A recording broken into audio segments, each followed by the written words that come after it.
What's the definition of prayer? When you look at a dictionary, the definition is like a solemn request or an expression of thanks or a religious service. Now, what's the definition of prayer according to Judaism?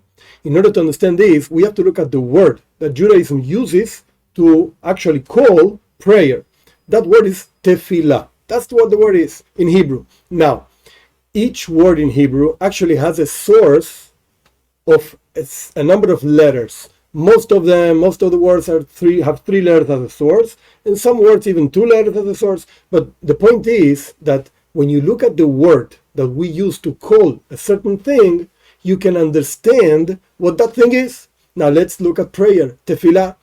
The word that defines prayer, calls prayer, actually has many ways to understand what the source is. One of the sources is from the word pilel. Pilel means to judge yourself.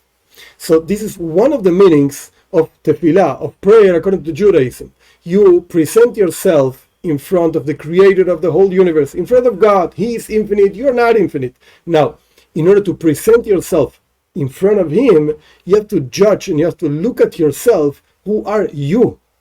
Actually, many times it happens that when you are between your peers, you think of yourself like in a certain way. But as soon as you get in a group of people that are beyond you, above you, you actually start really looking at yourself and really understanding who you are. Now, the same thing applies to God.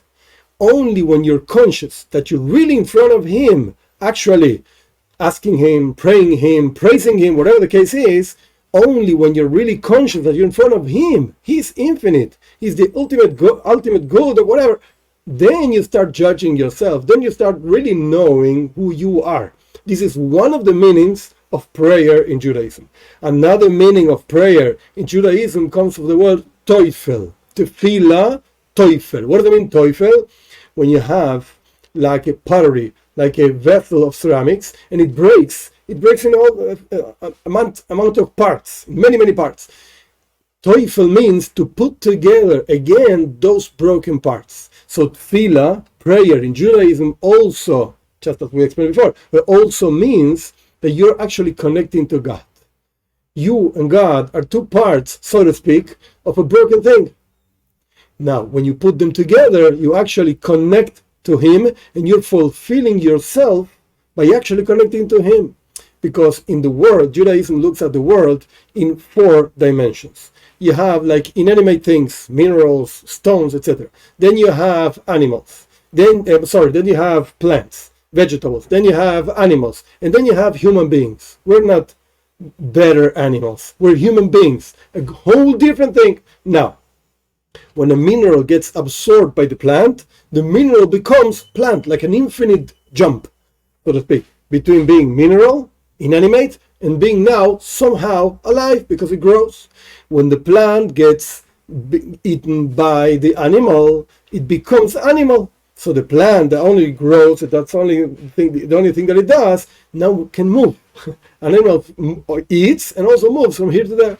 When the animal gets eaten by the human being, now the animal became human being. Now he thinks, he feels, contacts each other, etc., etc. But now, what about the human being? How can a human being actually transcend himself, by connecting to God? He is infinite. So you can become, so to speak, one with God. How do you do that? Welcome to prayer. That's the other meaning of tefillah, prayer. So we explain actually 2 things.